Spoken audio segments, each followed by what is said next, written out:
안녕하십니까. 국민의당 이용주 의원입니다. 네, 안녕하세요. 뭐 스타 의원님하고 이제 인터뷰를 하게 됐습니다. 이거 아닙니다. 어때요? 스타 된 거 실감하십니까, 의원님?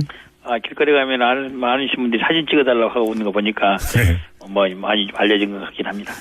오늘 바로 그 문제로 좀 의원님 인터뷰로 모셨는데요. 결론부터 여쭤볼게요. 구속영장 발부될 거라고 전망을 하세요? 예, 제가 보기로는 김기춘 비서실장은 당연히 될 것이고요. 예. 조윤선 장관은 아침에 보도로서는 뭐 자백을 했다 말이 나왔었는데 네. 오후에 보도 보니까 또 그게 또 아니다고 나와서 네. 만약에 부인하고 있는 상태라고 한다면은 음흠. 김기춘, 조윤선 둘 다 네. 직권남용 유정 등으로 구속영장이 발부될 거다 이렇게 보고 있습니다. 예. 근데 일각에서는 어떤 전망을 하냐면 조윤선 장관은 몰라도 김기춘 전 실장은 구속영장 발부가 안 될 수도 있다고 전망을 하던데 그 이유가 이 블랙리스트 작성 자체는 불법이 아니라면서요. 그걸 가지고 불이익을 줬을 때 그때부터 보니까 이 범법행위가 성립이 된다고 하던데 맞습니까, 의원님? 뭐든지 이제 작성만 하기 위해서 즉 실행하지 않을 목적으로 작성만 하는 건 의미가 없지 않겠습니까? 예. 작성할 때부터 작성에 대한 실행의 지시까지 내려갔다라고 봐야 될 겁니다. 바로 그 점 때문에 김기춘 전 실장이 블랙리스트 작성을 설령 지시했다 하더라도 불이익을 준 것에 대해서 확실한 그 물증이 없으면 구속 여부가 결정되기 힘들 것이다. 이런 전망이 있던데요. 그렇지는 않을 것입니다. 그렇지는 않고 뿐만 예. 아니라 예. 김기춘 실장은 블랙리스트 존재 여부 등에 대해서 이미 네. 청문회적이 나와서 위증한 부분이 명확히 드러나 있지 않습니까? 위증 혐의. 위증만 보더라도 네. 그거 하나만 갖고도 구속영장 발부는 피할 수 없다 이렇게 봅니다. 조윤선 장관도 마찬가지라고 보시는 거고요. 그렇습니다. 예. 이 점은 어떻게 볼까요? 지금 조윤선 장관 같은 현직 장관 신분으로 지금 피의자 신문 받은 거 아닙니까? 구속 전 피의자 신문을 받은 건데. 예, 극히 이례적인 거죠. 그리고 제가 보기로는 매우 부적절한 처사라고 봅니다. 네. 본인이 어떤 경우라 하더라도 네. 나름대로 변명 내용이 있겠지만은 현직 장관의 신분을 국무위원회 신분을 가지고 네. 영장 심사를 받고 지금 현재 지금 서울구치소에 대기 중인데 수의를 입고 지금 있지 않겠습니까? 예. 근데 그런 모습들 한번 상상해 보십시오. 가장 큰 일이겠습니까? 네. 만약 CJ 비밀을 가릴 거면 재판 내부에 가리는 것은 상관이 없으나 예. 장관직은 내려놓고 사법 판단을 받는 게 맞다 이렇게 생각합니다. 근데 오죽하면은 문체부인 직원들이 예. 그만하셨으면 하겠다는 의견까지 냈겠습니까? 그러니까요. 근데 조윤선 장관도 그걸 모를 리가 없을 텐데 왜 버티는 걸까요?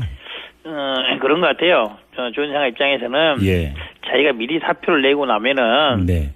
사실상 자백한 거 아니냐? 자기 책임 있는 거 스스로 인정하고 있는 거 아니냐라는 것을 비춰줄까봐 예. 그런 게 아닌가라고 뭐 좋게 해석하면 그렇게 해석될 수 있지 않을까 싶습니다. 그러니까 이 장관직에서 물러나는 것 자체가 자신을 향한 의혹을 모두 인정하는 것으로 비춰질까봐 그렇죠. 그걸 걱정을 한다. 그러면 결국은 장관직을 방패 삼고 있는 거네요. 그렇죠. 그렇다고 봐야죠. 예. 그나저나 지금 특검 쪽에서는 물증도 확보를 했다 이런 얘기가 흘러나오고 있는데 의원님은 어떻게 파악하세요? 이 블랙리스트 관련해서.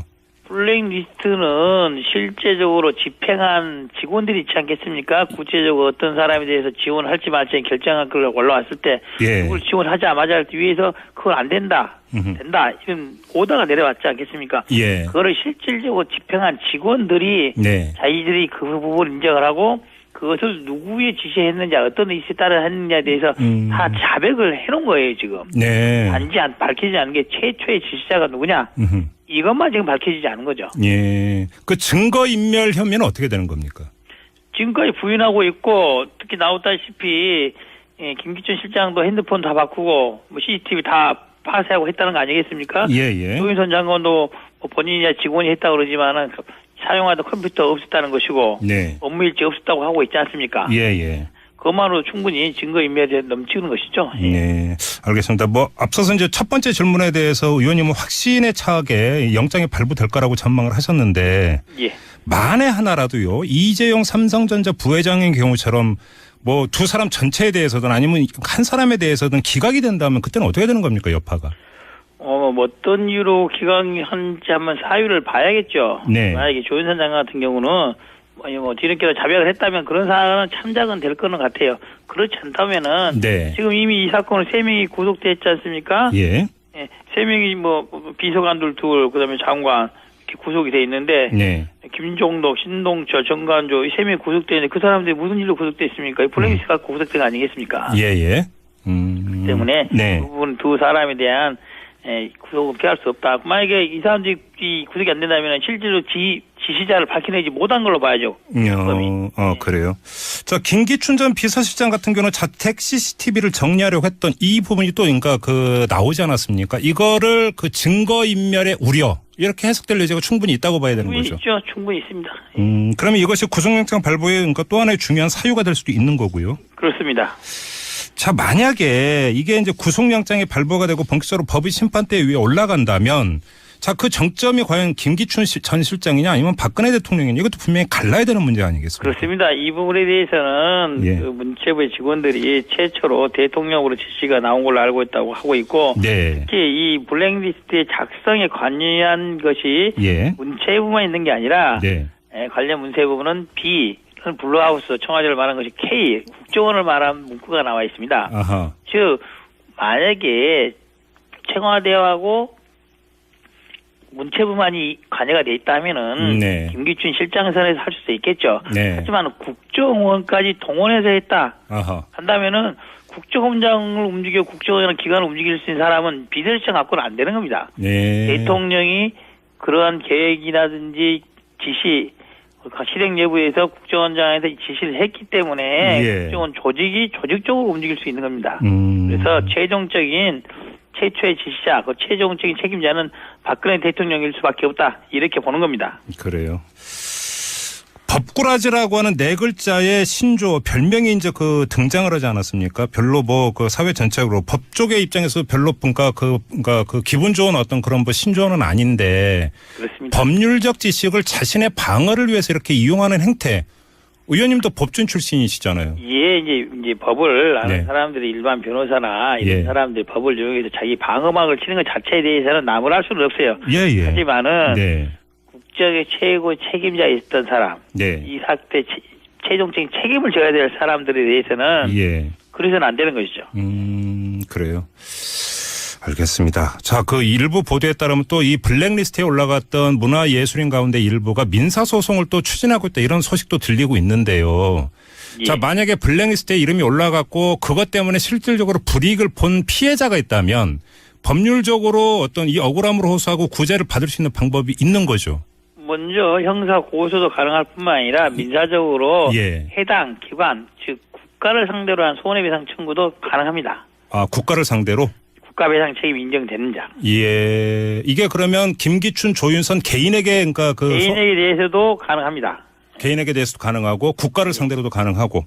그렇습니다.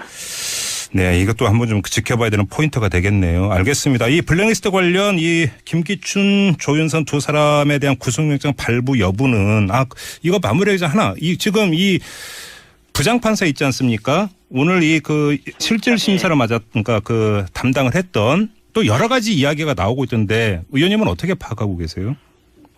그 판사님도 저랑 연수원 동기이기도 하고 제가 후배이기도 하고 잘 아는 판사입니다. 별 특별하게 문제성 있는 판사는 아니고 사건의 기록의 내용에 따라서 현명하게 판단할 걸로 봅니다. 그래요. 이재용 부회장의 구속영장 기각은 어떻게 평가하세요? 아마도 이제 법원에서 공개적으로 한 3가지 정도로 말씀을 사유를 들었고 공개되지 않은 사유 하나가 공여자 대통령을 조사하지 않았다는 이유 하나, 그다음에 이재용 부회장의 주거가 정확하다, 특별한 환경이 별로 문제가 없다 이런 말씀을 드렸어요. 그리고 이재용 부회장에 대한 특검의 영장 청구는 지극히 당연한 것이겠지만은 대통령 즉 공여자를 조사하지 않은 부분에 대해서는 이론의 여지는 있을 수는 있습니다. 통상적으로 모든 사건이 공여자를 조사한 후에 영장을 청구하는 것은 아닙니다. 단지 대가 관계라든지 강요에 의한 부분이라든지 이런 부분들을 판단할 때 담당 판사가 보기에는 강요에 의한 부분이 좀 더 크지 않았냐라고 판단을 하신 것 같아요. 하지만 저희들이 보기로는 강요에 의한 부분도 없잖아 있겠지만은 그보다 훨씬 많은 부분 80, 90% 이상은 자신들의 경제적 이익을 위해서 한 거다라고 보는 겁니다. 지금 그러니까 변호사라든지 법학자들이 이제 릴레이 시위에 들어갔다고 하는데 이런 현상은 어떻게 평가하세요, 그러면? 이제 법학자들이라든지 실무자들이 법조계에 있는 사람들이 그렇게 하는 것이죠. 이번 결정으로서 사법부가 재벌 권력에 복종한다. 국민들의 뜻을 반영하지 않는 국민으로부터 위임받은 사법권을 제대로 행사하지 못하고 있다. 예. 그것을 질타하는 하나의 행동으로 봐야죠. 예. 뭐 사법부에 대해서도 국민의 목소리는 얼마든지 낼 수 있는 거 아닙니까, 사실? 그렇습니다. 예. 예. 뭐 이게 뭔가 완전 뭐 신상 불가침의 그런 영역은 아니잖아요. 그렇습니다. 사법권이라는 것도 국민들이 유임한 권력을 대신 행사하는 것뿐이지. 예. 하늘에서 떨어진 권력을 받는 거 아니지 않습니까? 그러니까요. 알겠습니다. 자, 오늘 말씀 여기까지 들을게요. 고맙습니다, 의원님. 예, 감사합니다. 네, 지금까지 국민의당의 이용주 의원이었습니다.